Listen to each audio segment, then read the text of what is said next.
অভ্র তোমাকে কেন ফোন করছিল? হঠাৎ করে নিলয় ভাইয়ার মুখে এমন কথা শুনে আমি তো অবাক হয়ে গেলাম। নিলয় ভাইয়া কিভাবে জানলো অভ্র ভাইয়া আমাকে ফোন করছিল? পরে আমি বললাম সরি বলার জন্য। আমার ফোন নাম্বার হয়তো ওনার কাছে ছিল, কিন্তু আমি জানতাম না। জানলে হয়তো বা সিমটা আমি ডিলিট করে দিতাম। আজ হঠাৎই আমাকে ফোন দিয়ে বলল পদ্ম আমি অভ্র। ওনার কণ্ঠ শুনে আমি প্রথমবার ফোনটা কেটে দিয়েছিলাম। পরের বার রিসিভ করে বলেছি আমাকে কখনো ফোন দিবেন না। তখন অভ্র ভাই বলে শুধু 1 মিনিট কথা বলবো। আমি বললাম তাড়াতাড়ি বলেন। সরি পদ্ম, আমি ভুল করেছি, সেই ভুলের শাস্তিও পেয়েছি। এখন কিছুদিন আগে চাকরিটা আমার চলে গিয়েছে, কিছুতে আটকাতে পারলাম না। শ্বশুরের কালোবাজারির ব্যবসা ছিল, সেসবের মধ্যে আমার নামও জড়িত ছিল, কিন্তু আমি এসবের কিছুই জানতাম না। আমার চাকরি চলে গিয়েছে এটা আমি বাড়িতে কারো কাছে বলিনি। কিছুদিন থেকে পুলিশ আমাকে হন্য হয়ে খুঁজছে। আমি ফোন বন্ধ করে রেখেছিলাম, এখন খুলেই তোকে কল করলাম। হয়তো পুলিশ এতক্ষণে আমার লোকেশন জেনে গিয়েছে, আমাকে ধরার জন্য আসতেছে। এই কয়দিন পালিয়ে বেড়ানোর পর মনে হয়েছে জীবনটা খুব কঠিন, এভাবে পালিয়ে বাঁচা যায় না। তার থেকে পুলিশের কাছে ধরা খাওয়াই ভালো। আমি আসলে কি বলবো আমি কিছুই বুঝতে পারছিলাম না। আমি এত বড় শাস্তি কখনোই চাইনি। অবনীর জন্য আমার মনটা খুবই খারাপ হচ্ছে। বাবা মায়ের কারণে বাচ্চাটা শাস্তি পাচ্ছে। বড় হলে বাচ্চাটাকেও না হয় অনেক কথা শুনতে হবে। কিন্তু নিলয় ভাইয়া কিভাবে জানলো যে অভ্র ভাইয়া আমাকে ফোন করছিল? আমি কাপা কাপা কণ্ঠে জিজ্ঞেস করলাম আপনি কি করে জানলেন? অভ্র আমাকেও ফোন করছিল। আমি অবাক হয়ে চোখ মুছে ওনার চোখের দিকে তাকালাম। অভ্র ভাইয়া কেন ফোন দিছিল আপনাকে? ক্ষমা চাইতে। ও আমাদের বিয়ের দিন আমাকে বলছিল তুমি নাকি আমার সাথে কখনোই নিজেকে মানিয়ে নিতে পারবে না, কিন্তু সেদিন দেখা হওয়ার পর ওর ধারণা ভুল হয়ে গেছে। আর কি সব ঝামেলায় নাকি পড়েছে, তোমাকে কল দিছিল সেটাও বলছে। আমি অভ্র ভাইয়ার সব কথা নিলয় ভাইয়াকে খুলে বললাম। উনি আমার 2 গালে হাত রেখে বলল পদ্মফুল আমি জানি এক সময় তুমি ওকে ভালোবেসেছিলে, কিন্তু সেটা তোমার আবেগ ছিল, ভালোবাসা না। তুমি যে বয়সে ওকে ভালোবাসছো সেই বয়সটাতে চোখে রঙিন চশমা দেওয়া থাকে, চোখে যাকে দেখে তাকেই ভালো লাগে। আর ভালোবাসা তো মন থেকে হয়। কারোর সাথে কিছুদিন চলাফেরা করে তার মন পর্যন্ত যদি পৌঁছানো যায়, তার সাথে সুখ দুঃখ হাসি কান্না সবকিছু ভাগ করে নেওয়া যায়, সেটাকে বলে ভালোবাসা। তোমার তরফ থেকে তো তুমি তাকে ভালোবাসতে চেয়েছিলে, কিন্তু সেটা তো ছিল একতরফা। অভ্র তোমাকে ভালোবাসেনি। আমি কিছু না বলে রুমে চলে আসলাম। নিলয় ভাইয়া একদম ঠিক কথা বলেছে। অভ্র ভাইয়া আমাকে কখনোই ভালোবাসেনি। আল্লাহ যা চায় ভালোর জন্যই করে। পরের দিন সকালে উঠে নামাজ পড়ে নিলাম। আজ মনের সাথে সাথে বাহিরের আকাশটাও কেমন যেন থমথমে হয়ে আছে, যে কোনো সময় বৃষ্টি নামবে। আজ সন্ধ্যায় নিলয় ভাইয়া চলে যাবে। দেখতে দেখতে সকাল গড়িয়ে দুপুর পার হয়ে গেল।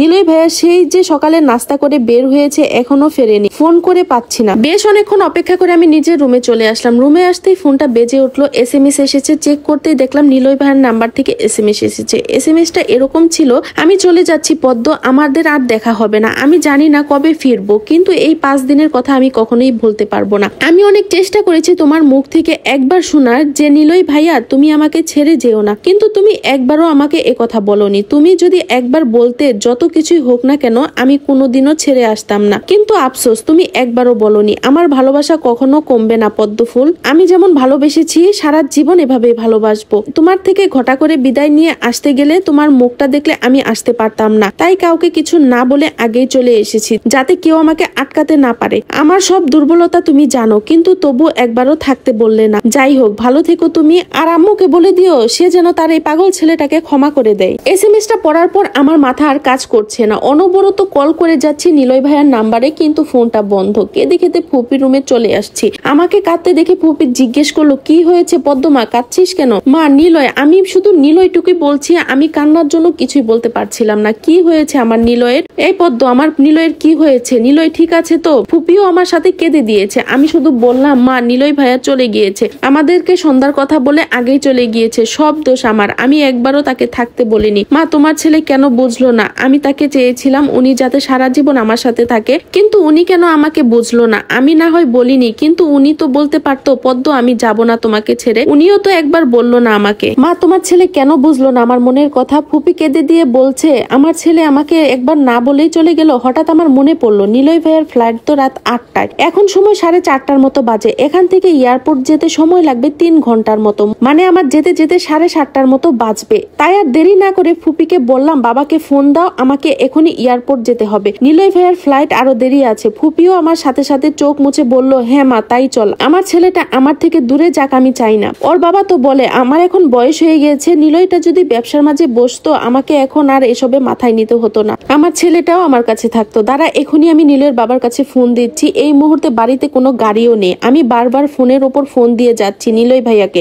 এছাড়াও আমার কাছে যার যার নাম্বার ছিল সবাইকে আমি ফোন করে বলে দিয়েছি নিলয় ভাইয়ের সাথে যদি তার যোগাযোগ হয় আমার সাথে জানি একটাবার সে কথা বলে, কিন্তু যেই ফোন দিচ্ছে সেই হচ্ছে ফোন বন্ধ পাচ্ছে। ফুপি নিলয় ভাইয়ের আব্বুকে ফোন দিচ্ছে, এই মুহূর্তে উনিও বাড়িতে চলে এসেছে। কথা ছিল ফুপা আর নিলয় ভাই একসাথে করে এয়ারপোর্ট যাবে, ফুপা নিলয় ভাইয়াকে রেখে আসবে। এদিকে তুমুল বেগে বাতাস শুরু হয়েছে। ফুপা যখন বাসায় এসেছে তখন ওই গাড়িতে আমরা তিনজনে বেরিয়ে পড়লাম। বাতাস আর তার সাথে বৃষ্টি, গাড়ি নিয়ে এগোনো যাচ্ছে না। গাছের ঢাল ভেঙে পড়েছে, এভাবে কি এগোনো যায়? আজকেই অসময়ে বৃষ্টি হতে হলো। তারপর আমরা 1 ঘন্টার পথ অতিক্রম করে বাতাস কিছুটা কমে গেছে, হালকা বৃষ্টি পড়ছে। এখন 6টার মতো বাজে। ড্রাইভার যত দ্রুত সম্ভব গাড়ি চালাচ্ছে। এদিকে এয়ারপোর্টে একা একা বসে নিলয় ভাইয়া ভাবতেছে পদ্ম তো আমাকে ভালোবাসে, তাহলে একটাবার কেন বলতে পারলো না নিলয় ভাইয়া তুমি থেকে যাও। আচ্ছা ও কি এখন SMS-টা পড়তে পারছে? এতক্ষণে কি SMS-টা ওর কাছে পৌঁছেছে? কিন্তু এত ঝড় বৃষ্টির মাঝে ফোনেও তো নেটওয়ার্ক ছিল না। আদৌ কি গিয়েছে মেসেজটা? মনটা কেমন খচখচ করছে। বাড়িতে একবার ফোন করতে ইচ্ছে করছে। সবাই খুব চিন্তা করতেছে। এই ভেবে মনে মনে নিলয় ভাইয়া ফোনটা অন করে। ফোন অন করতে একের পর এক মেসেজ কল যেতে থাকে তার ফোনে। নিজের বাবার নম্বরে লাস্ট কল দেখে যেই কল ব্যাক করতে যাবে নিলয়, তখনই আবার কল আসে। হ্যালো আব্বু। নিলয় তুমি কোথায় এখন? আব্বু আমি এয়ারপোর্টে। কিন্তু তোমরা কোথায়? পদ্ম SMS দিয়েছে তোমরা নাকি এয়ারপোর্টে আসতেছো। আব্বু থমথমে গলায় বললেন তোমাকে আটকানোর আগে মানুষের জীবন বাঁচানো ফরজ, তাই আমরা এখন হসপিটালে যাচ্ছি। তোমার কমন সেন্সের বড়ই অভাব আছে। আমরা না হয় বাদই গেলাম, যে মেয়েটা তোমার জন্য এতটা পাগলামি করেছে তাকে একা ফেলে কিভাবে চলে যাচ্ছ তুমি? এখানে কি চাকরির অভাব হবে? আমাদের কি কোনো কিছুর কম আছে যে আমেরিকা গিয়ে তোমাকে চাকরি করতে হবে? মানলাম তুমি ওখানে চাকরি করছো, এখানে এসে আমাদের ব্যবসাও সামলাবে না, কিন্তু তোমার তো ওখানকার সার্টিফিকেট আছে, চাইলে তুমি ওখানে একটা বড় কোম্পানিতে ঢুকতে পারবে। তোমাকে এতদিন কিছু বলিনি, এজন্য তুমি অনেক বড় হয়েছো, নিজের ভালোটা বুঝতে শিখেছো। কিন্তু এখন এই মেয়েটা যে তোমাকে সকাল থেকে 1000বার কল করে যাচ্ছে, একবারও কি তার কথা ভাবনি তুমি? ও না হয় তোমাকে থাকতে বলেনি, তুমি কি থেকে যেতে পারলে না? আমাদের কি আরো কোনো সন্তান আছে যে আমরা সেইটা দিয়ে তোমার অভাব পূরণ করব বা নিজেকে সান্ত্বনা দিব? আমাদের তো একটাই সন্তান তুমি, তোমাকে দূরে রেখে আমরা কি ভালো থাকতে পারি? সেসব তুমি কখনোই বুঝবে না। একবারও না থেমে একের পর এক কথা বলে গেল আব্বু। আমি কিছু বুঝতে পারছিলাম না। আব্বু আগে কখনো আমার সাথে এভাবে কথা বলেনি। আর কার কি হয়েছে? আব্বু এয়ারপোর্টে আসা বাদ দিয়ে হসপিটালে যাচ্ছে, তাই জিজ্ঞেস করলাম আব্বু কার কি হয়েছে, হসপিটালে কেন যাচ্ছ? পদ্ম অ্যাক্সিডেন্ট করেছে। পদ্ম অ্যাক্সিডেন্ট করেছে কথাটা কর্ণপাত হতে হতে হাত থেকে ফোনটা পড়ে গেল। বসা থেকে দাঁড়িয়ে গেলাম, ব্যাগটা ঘাড়ে নিয়ে ফোনটা তুলে এক দৌড়ে এয়ারপোর্ট থেকে দৌড়ে চলে আসলাম বাহিরে। এখন আমার মনে হচ্ছে যে আমার পদ্মের অ্যাক্সিডেন্টের জন্য আমি দায়ী। আমার উচিত হয়নি পদ্মকে একা ছাড়া। আমি না পদ্মকে কথা দিয়েছিলাম ওকে কখনো কষ্ট দিব না, তাহলে কেন এমন করলাম আমি? আসলে সব ভালোবাসাই বুঝি অভিমান থাকে। আমাকে পদ্ম একবারও থাকতে বলেনি, এজন্য অভিমান করেছিলাম যে কেন বললো না। কিন্তু আমি তো আমার পদ্মকে কষ্ট দিতে চাইনি। আমি বুঝতে পারিনি পদ্ম এমন পাগলামি করবে আমার জন্য। দৌড়ে দৌড়ে অনেক দূর চলে এসেছি, চারপাশে মানুষ শুধু তাকিয়ে আছে আমার দিকে। এরপর মনে পড়লো কোন হসপিটালে সেটা তো জানা হয়নি। কি হয়েছে, কতটা ক্ষতি হয়েছে আমার পদ্মর? ফোনটা বের করে আব্বুর নম্বরে কল দিতে আব্বু রিসিভ করলো। আব্বু তোমরা কোন হসপিটালে আছো আর পদ্মর কি খুব ক্ষতি হয়েছে?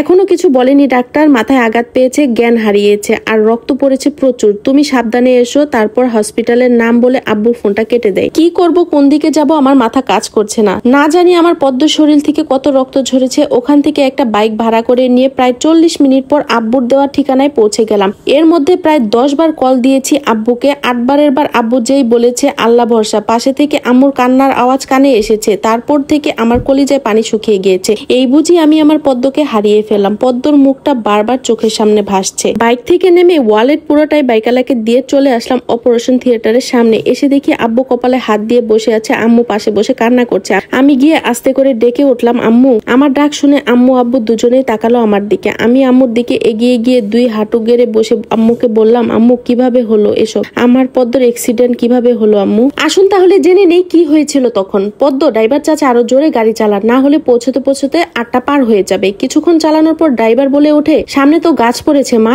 এখন কিভাবে যাব? গাছ সরানোর চেষ্টা চলতেছে। গাছ পড়েছে শুনে পদ্মের মনে হয় এখানে দাঁড়িয়ে সময় নষ্ট করলে একদম চলবে না। তাই পদ্ম গাড়ি থেকে নামতে নামতে বলে গাছ সরানো হয়ে গেলে আপনারা আসুন, আমি ওই দিকে থেকে অন্য গাড়িতে যাচ্ছি। পেছন থেকে ফুপাফুপি ডেকে যাচ্ছে, কিন্তু একদম সময় নষ্ট করা যাবে না। একটু সামনে এসে দেখি রাস্তার বিপরীত পার্শ্বে কিছু গাড়ি দাঁড় করিয়ে রাখা। কোনো কিছু না ভেবে এদিক ওদিক না দেখে রাস্তা পার হতে গিয়ে কোনো কিছু বুঝে ওঠার আগে একটা বাইক এসে ধাক্কা দিয়ে দেয় তাকে। ছিটকে রাস্তার এক পার্শ্বে পড়ে যায়।